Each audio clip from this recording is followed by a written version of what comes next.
My family used me as an ATM for years to support my golden child brother, so I bought the house they were living in for free and legally evicted them when they refused to pay. Now I own $250K and they're left broken. I'm 27 years old. I work in business administration, and if you had asked me 2 years ago if I would ever own the house where I grew up, I would have said yes, but only after my parents died. Turns out life has more interesting ways of giving you what you deserve, though not always in the way you expect. What happened in my family basically forced me to take control of my own life in a way I never imagined, and even though a lot of people probably think I was too harsh or vindictive, I honestly believe I did the only thing I could do to not end up completely destroyed. I guess I have to start at the beginning, because none of this makes sense if you don't understand what it was like growing up as the invisible child, in a family where everything revolved around my older brother Austin. And when I say everything, I mean absolutely everything. Austin is 4 years older than me, so he's 31 now, and for as long as I can remember, he was always the center of my parents' universe, especially my mom's. It wasn't subtle, like it wasn't that they loved him a little more or paid him a little more attention. It was obvious and constant and basically defined my entire childhood. I remember perfectly when I was like 7 years old. Austin was 11, and he had a soccer tournament that coincided with my school play. I had a lead role. I had been practicing my lines for weeks. I was super excited because I was finally going to do something where my parents would see me shine.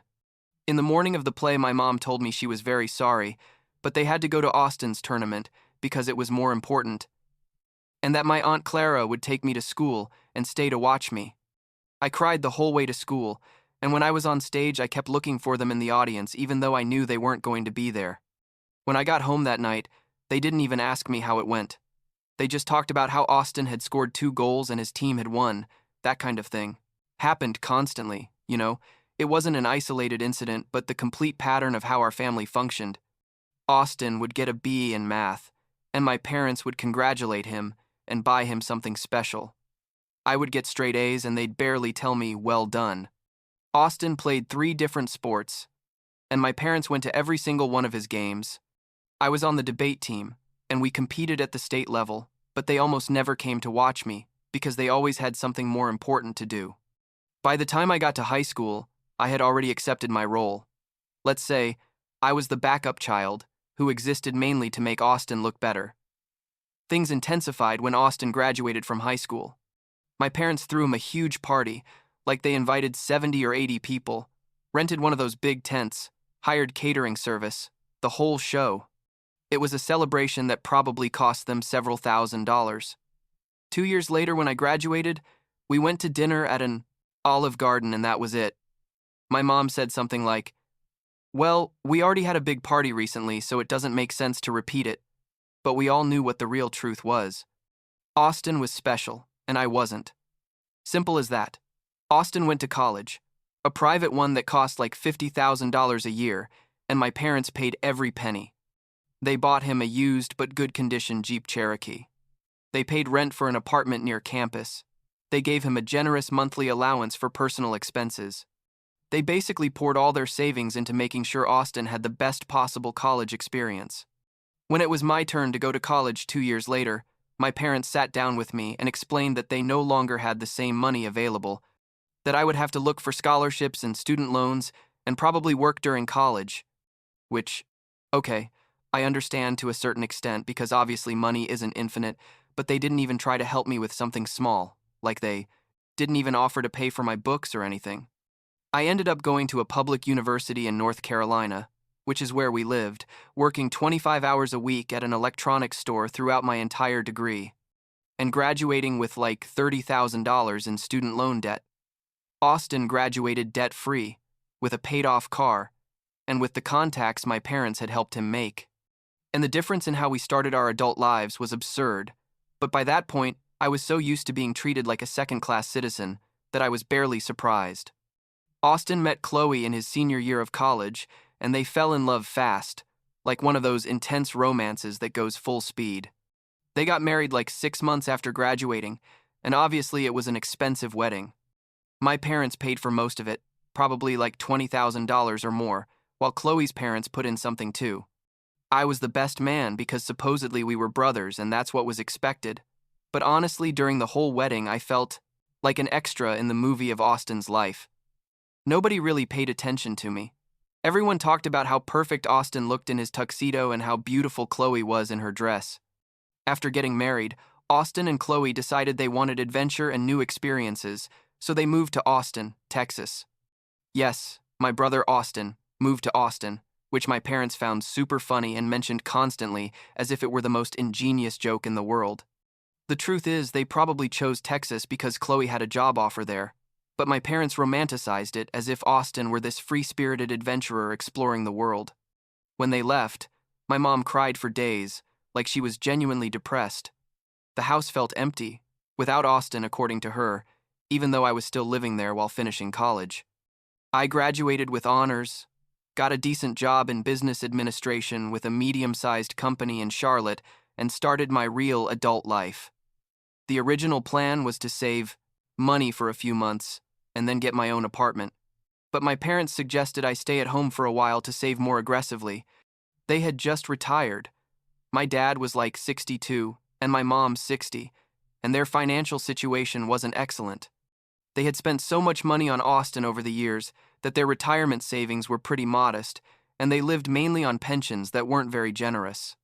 The house where we grew up was big, like 4 bedrooms, 2.5 bathrooms, with a large yard and a 2-car garage. It was a nice house in a decent neighborhood, but it was already like 30 years old and needed constant maintenance that my parents couldn't afford. I agreed to stay thinking it would be temporary, maybe a year or two, and that meanwhile I could help a little with the house expenses. That decision, staying home after graduating, was probably the biggest mistake of my life. Or the best decision depending on how you look at it, but it definitely changed everything. At first, my contribution was small, like I helped with grocery shopping, paid my share of internet and cable, things like that. But gradually, in a way that was so slow, I almost didn't notice until it was too late. I ended up paying for practically everything. It started when the water heater broke and my parents didn't have money to replace it, so I paid for it, like $800. Then it was the air conditioning that needed repair, another $600. Then my mom told me they were having trouble paying the mortgage one month because their medical expenses had been high, and I paid the mortgage that month. By the time I had been living there for like 2 years after graduating, basically I was paying the complete mortgage every month, all the utility bills, house maintenance, repairs, everything. My parents lived off their pensions, but that barely covered food, gas, and basic personal expenses. I was paying like $2,000 a month or more between all the bills, which was a ridiculous amount of money for someone who was just starting their career. But I did it because, well, they were my parents and the house where I grew up, and I felt it was my obligation to help them. What made this whole situation tolerable, or at least what allowed me to justify it in my head, was that my parents constantly told me the house would eventually be mine. My mom mentioned it often, like she'd say things like, "Austin already has his own life in Texas." My dad would nod and add things like, "It's only fair. This house wouldn't exist without you." I clung to those promises because I needed to believe that all my sacrifice meant something, that I was finally being valued and recognized by my family, even if it was in this somewhat transactional way. Like 4 years went by like this. I was 25 at that point, working full-time, paying all the bills for a 4-bedroom house that technically wasn't mine, and basically supporting my parents in their retirement. Austin and Chloe were still in Texas. They'd come visit maybe twice a year at Christmas and summer, and every time they came it was like royalty had arrived. My mom would start preparing like a week in advance, clean the house obsessively, cook all of Austin's favorite meals, buy special things at the grocery store. During the visits, everything revolved around Austin and Chloe, their jobs in Texas, their friends, their plans, while I remained invisible, the son who paid the bills but didn't deserve attention. Then, like a year and a half ago, my mom started casually mentioning that Austin and Chloe were considering moving back to North Carolina. At first they were just small comments, like, "Austin says he misses being close to family," or "Chloe mentions that Texas is very expensive and hectic." I would just nod and say something like, "Oh, that's nice. It would be good to have them closer." I honestly didn't think much about it at first because Austin always talked about things he never ended up doing. He was that type of person who has big plans but little execution. But the mentions became more frequent and more specific. My mom started saying things like, "When Austin and Chloe come back, they're going to need a temporary place while they look for a house and jobs," or, "This house is so big, we could all live together like a united family. Wouldn't that be nice?" I started to feel this uneasy sensation in my stomach every time she brought up the topic, because I could see where this whole conversation was going.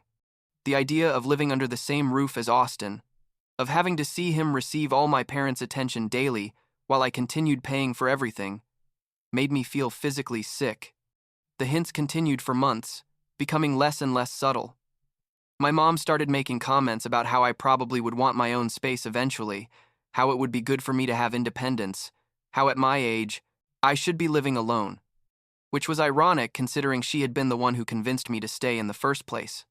One day, like 14 months ago, my parents asked me to sit down with them in the living room for a serious family conversation.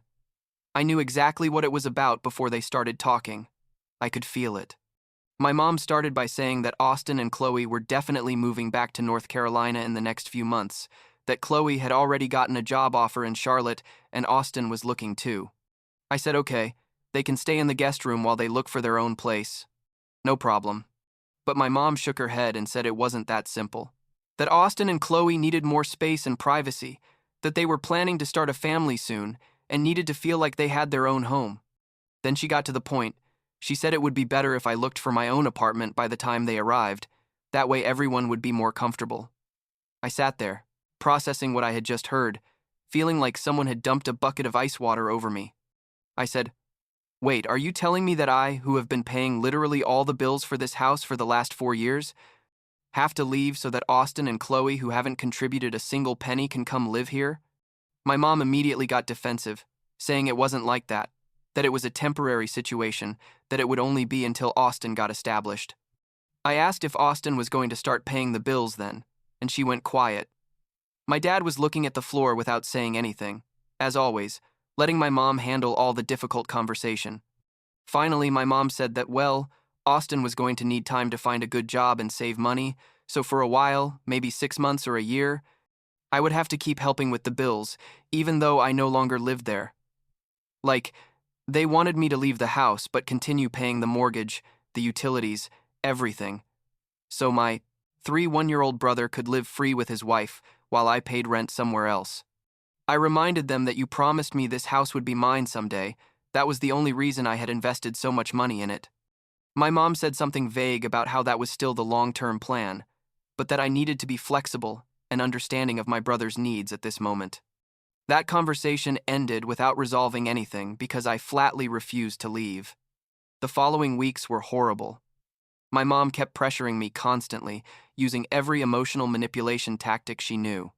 She told me I was selfish, that I didn't care about my brother's happiness, that a good brother would make this sacrifice. She started crying every time we talked about the topic, saying I was ruining Austin's opportunity to come back home, that Chloe was reconsidering moving because of me. My dad still didn't say much, just looked at me with that expression of disappointment he had perfected over the every years. The tension in the house became absolutely unbearable. My mom basically stopped talking to me about normal things. Every interaction was about the topic of moving out. She stopped cooking for me, which sounds petty, but it was her way of punishing me. She started treating me coldly, ignoring my attempts at casual conversation, sighing dramatically every time I entered a room. I felt like a stranger in the house I was financially maintaining, which was a cruel irony. Finally, like a year ago, Austin and Chloe officially announced they would be moving in 2 months. My parents gave me a direct ultimatum. They said I needed to find an apartment and move out before Austin arrived because they had already promised him he could use my room, which was the biggest one after the master. I asked one more time if at least Austin was going to contribute to the bills, and my mom said no, that he would need all his money to get established and that I would have to keep helping like I had been doing. The audacity of that expectation, to literally kick me out but expect me to keep paying for everything, still amazes me when I think about it. Something broke inside me that day. It wasn't dramatic. I didn't yell or make a scene, but something definitely changed. All the rage and resentment I had been accumulating for years, All the injustice of being treated like the second-class child while my brother received everything without doing anything. It all exploded internally, even though externally I stayed calm. I told them, okay, I'm going to move, and my parents seemed relieved. They probably thought I had finally accepted my place in the family hierarchy, and that I would continue being the obedient son who did what he was told. But I already had a different plan in my head. I spent the next 2 weeks looking for apartments discreetly, during my lunch hours and after work. I found one that was decent, a one-bedroom apartment in a relatively new complex like 20 minutes from where I worked, and I signed the lease without telling my parents anything. I also went to my bank and canceled all the automatic payments I had set up for the house bills, the mortgage, electricity, water, gas, everything. I scheduled the cancellations to take effect the day I would move out. I packed my things gradually, taking boxes to my car and storing them in a friend's garage so my parents wouldn't realize what I was doing. On the last day, a Friday, I stayed up until midnight waiting for my parents to go to sleep. At 12:30 a.m., I started loading the last things into my car and a small truck I had rented. It took me like 2 hours to get everything out, and when I finished, I left a note on the kitchen table. The note simply said, "I moved out like you wanted. As of today, all the house bills are your responsibility. I wish you luck." And I left. Just like that. In the middle of the night, like a thief, except I was the one who had been paying for everything. I arrived at my new apartment, around 3 a.m., unloaded my things in a state of pure adrenaline, and when I finally sat on my mattress on the empty floor, I felt this strange mix of freedom and guilt. The first thing I did when I grabbed my phone was block my parents' numbers, Austin's, Chloe's, and several aunts and uncles and cousins I knew my mom would use to try to contact me. I blocked them on calls, messages, social media, email, everything. I cut off communication completely because I absolutely knew, that if I gave them even a small opening, they would manipulate me into coming back or continuing to pay. The first few days in my apartment were surreal. I felt guilty, like I had done something terrible, but at the same time, I felt this sensation of relief that I hadn't experienced in years. And for the first time since I graduated from college, I didn't have to worry about paying a $1,500 mortgage that wasn't even mine. I could use my money on myself, on things I wanted. I bought new furniture, started eating better, joined a gym, basically started living like a normal 6-year-old adult instead of like my family's ATM. About 3 weeks of absolute silence went by. I assumed my parents were furious, but that they would eventually realize they couldn't force me to pay their bills if I didn't live there and didn't want to. I was starting to relax and enjoy my new independence, when one day, a Wednesday afternoon, my Aunt Clara showed up in my work parking lot. I hadn't blocked her because honestly I didn't think she would get involved in all this drama, but clearly my mom had sent her as a messenger. Clara intercepted me when I was walking to my car after my shift. She immediately started with the prepared speech about how I had abandoned my poor elderly parents in their time of need, how I was an ungrateful son after everything they had done for me, how family is supposed to help each other. I tried to just leave. Like I said, "Look, Clara, I don't want to have this conversation." But she literally followed me to my car, talking nonstop. Then she said something that made me stop dead in my tracks. She told me that my parents had had to take out a second mortgage on the house like 2.5 years ago, and that they had used that money to help Austin and Chloe with the down payment on a house in Austin, Texas, that they ultimately never bought because Chloe lost her job or something changed in their plans. The second mortgage was for $40,000, and according to Clara, I had been paying it without knowing during all this time because my parents had included those payments in the total monthly amount I gave them for the mortgage. I stood there next to my car, feeling like the ground was moving beneath my feet. I asked Clara if she was completely sure about this, if my parents had really taken out a second mortgage without telling me and had used my money to pay it. She nodded and said yes, that my parents had told her months ago when they were desperate for money and considering borrowing from her. Clara thought I knew about the second mortgage. She assumed I had agreed to help pay the debt they created to benefit Austin. When I told her I had no idea, that they had never told me anything about a second mortgage, she went pale and clearly realized she had just revealed a huge secret. She tried to backtrack, saying maybe she had misunderstood, that it probably wasn't as serious as it sounded, but it was too late. I knew the truth now, and everything started to make sense. That's why my parents always said the mortgage was so expensive. That's why the monthly amount they asked me for was like $1,800, when a normal mortgage for that house should have been like $1,200 or $1,300. They had been lying to me and stealing from me for years to give more money to Austin. The next day, I called in sick to work and went straight to the bank where my parents had the mortgage. I brought all the payment receipts I had saved, all the bank transfer records, everything. I explained the situation to the loan officer and asked him to show me the complete account history. At first, he didn't want to because of privacy and confidentiality issues, but when I showed him that I had been the one paying the account for years and had proof of every transaction, he agreed to give me certain basic information. And there it was, on his computer screen, 2 separate mortgages linked to the same property.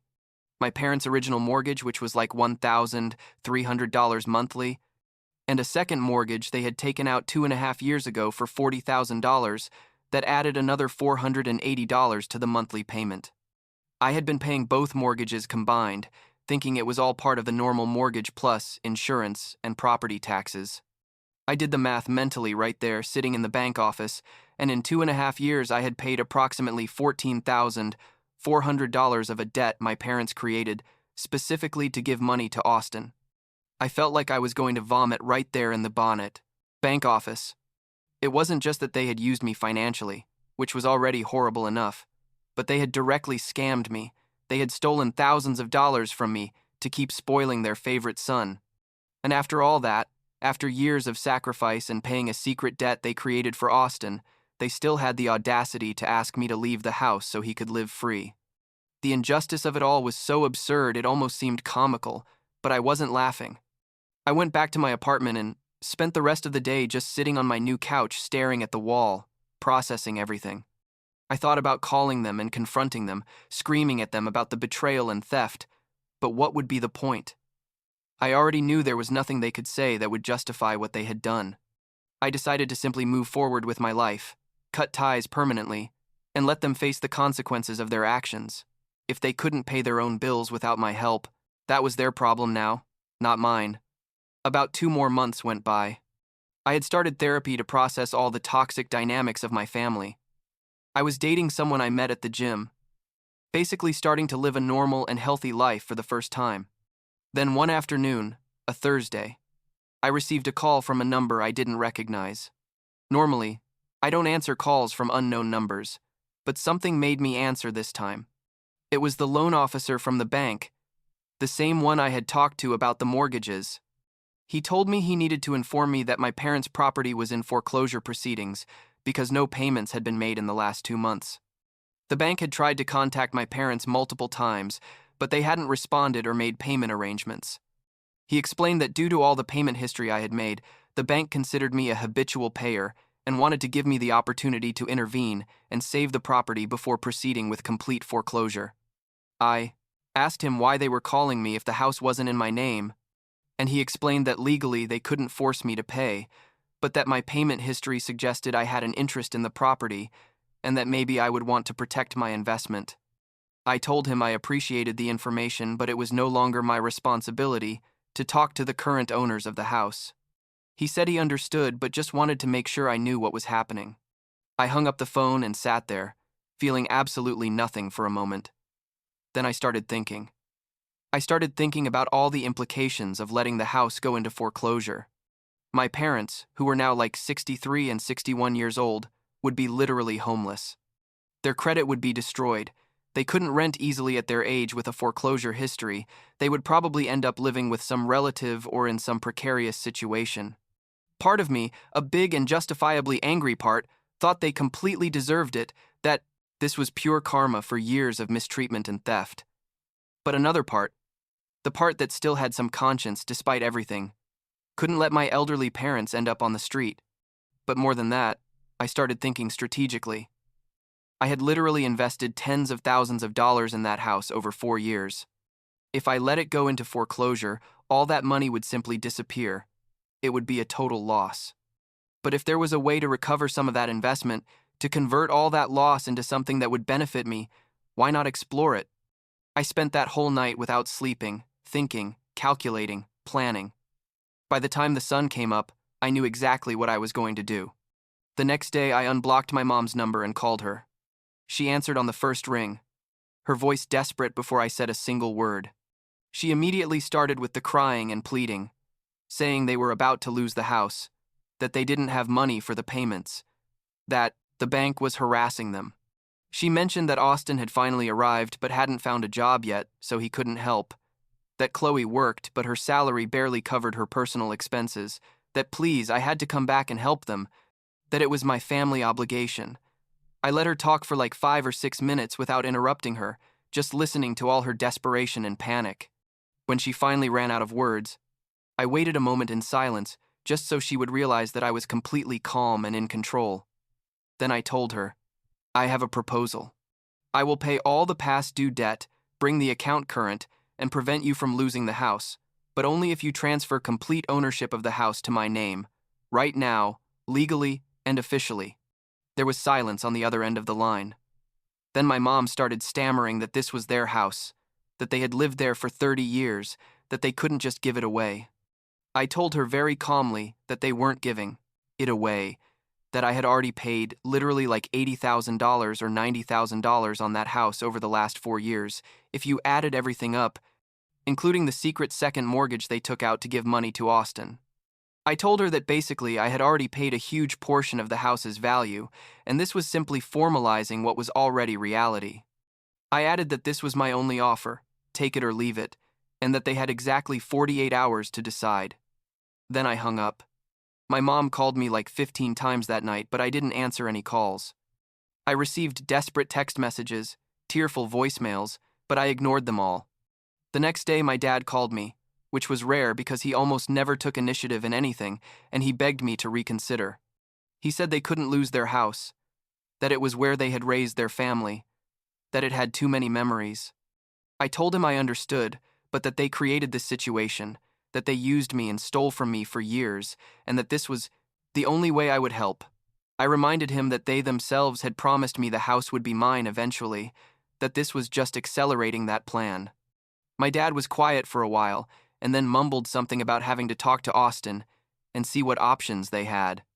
I told him to talk to whoever he wanted, but my offer expired in exactly 48 hours, that after that the bank could do whatever it wanted and I wouldn't intervene. The 48 hours passed and I didn't receive any response, so I assumed they had rejected my proposal. Honestly, I felt relieved in a way, because it meant I could just move forward without any responsibility toward them. I was about to call the bank and confirm I wasn't going to intervene when my phone rang. It was my mom, her voice barely a whisper, saying they accepted my terms, that they would do whatever was necessary. I asked if she was completely sure. If she understood this meant I would be the legal owner of the house and they would only live there if I allowed it. She said, yes, that she understood. Please just save the house. I immediately called a real estate attorney a friend had recommended and explained the situation. The attorney drafted all the necessary documents for the property transfer. Basically, it was a transfer deed where my parents voluntarily ceded all ownership of the house to me without monetary compensation. The attorney warned me this could have gift tax implications, but he helped me structure it in a way that minimized that. A week after my call with my mom, we all met at the attorney's office. My parents looked absolutely miserable and defeated, older than I remembered them. Austin was there too, furious but quiet because he knew he had no power in this situation. My parents signed all the documents, the notary certified everything, and in a matter of 30 minutes I was officially the owner of the 4-bedroom house where I had grown up. It was surreal to see my name on the property deed, to see that finally, something they had promised me for years was now legally mine. As soon as all the documents were signed, I went to the bank and paid all the past due debt on both mortgages, like $3,600 total. I also made sure all future bills were changed to my name so I would have complete control. That same night, I called Austin, who was still living in the house with Chloe. I informed him that I was now the legal owner of the property and that he needed to start paying rent or look for another place to live. He laughed. He literally laughed as if I were joking. I told him I was completely serious, that I had a lease ready for him to sign, and that the rent would be $1,200 monthly, which was pretty reasonable for a house that size in that neighborhood. Austin got furious, started yelling, saying I had no right to charge him rent, that Mom and Dad had promised him he could live there free, that I was a horrible and vindictive brother. I explained very patiently that Mom and Dad were no longer the owners of the house, so their promises meant absolutely nothing, and that he had two very simple options: sign the lease and pay $1,200 monthly, or find another place to live within 30 days. He hung up the phone, screaming. Immediately after, Austin went running to my parents to complain. My mom called me furious, angrier than I had ever heard her in my life, screaming, how dare I charge rent to my own brother, that this was an abuse of power, that she would never forgive me for this.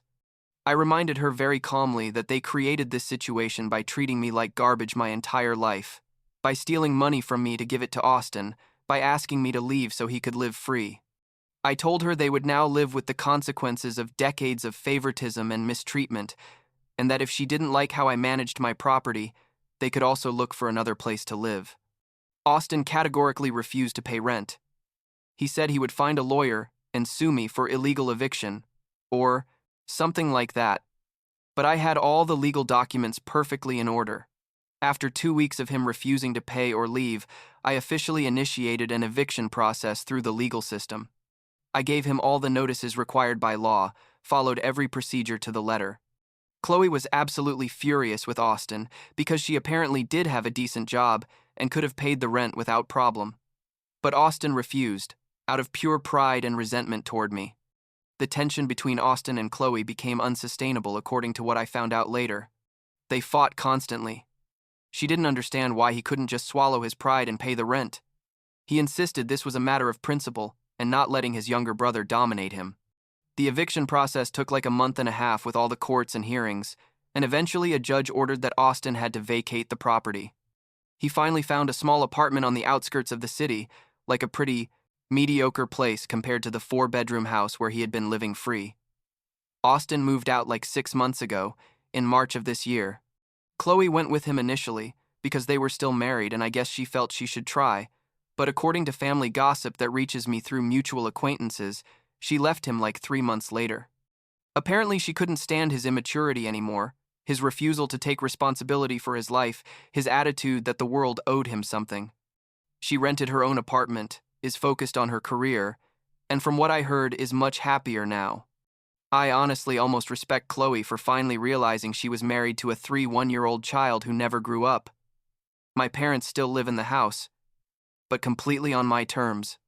I charge them rent of $400 a month, which is super reduced and basically only covers their portion of utilities and some house maintenance. They pay their rent on time every month because they know, if they don't, I can evict them too, and at their age with their finances, they couldn't easily find another place to live. The dynamic between us now is functional but cold. I go to the house maybe once or twice a month to check that everything is okay, to make necessary repairs, to make sure they're paying what they owe. My mom still can't look me in the eyes without them filling with tears.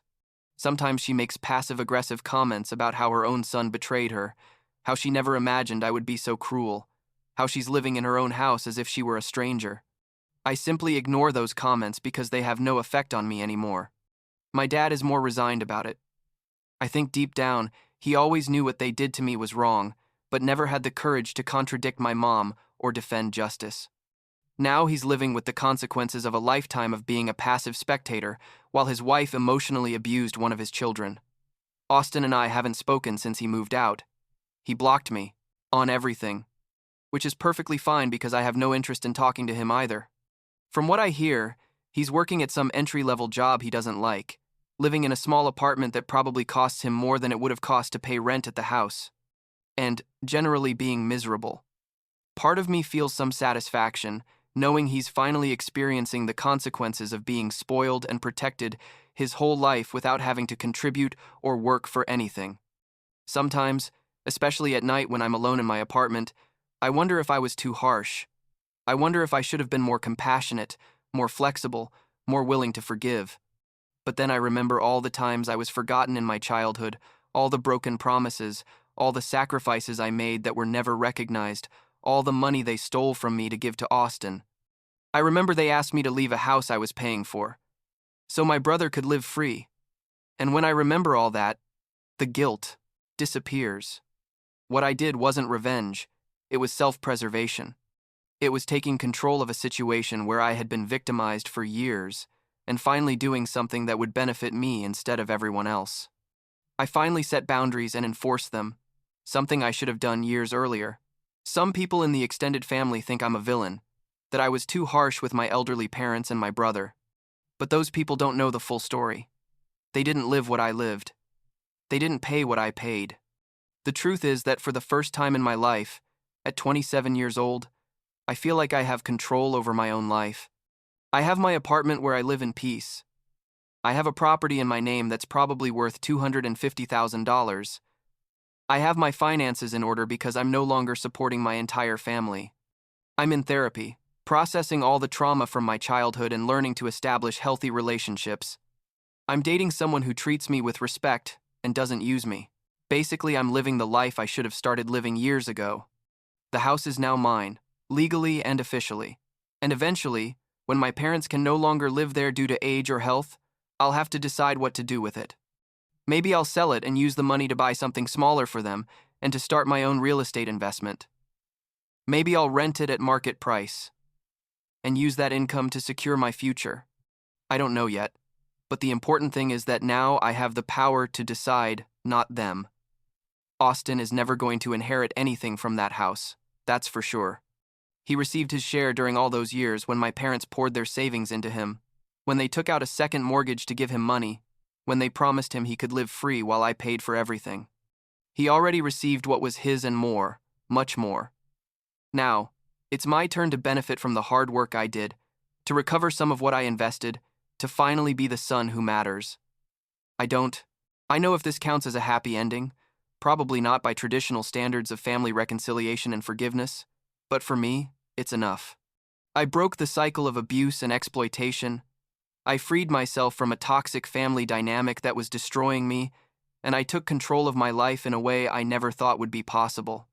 And if that makes me the villain in my family's version of this story, if my parents and Austin hate me for what I did, honestly, I can live with that. Because at the end of the day, I'm the only one who has to live with my decisions, and I'd rather live with the decision to protect myself than continue being the invisible son everyone used and nobody valued.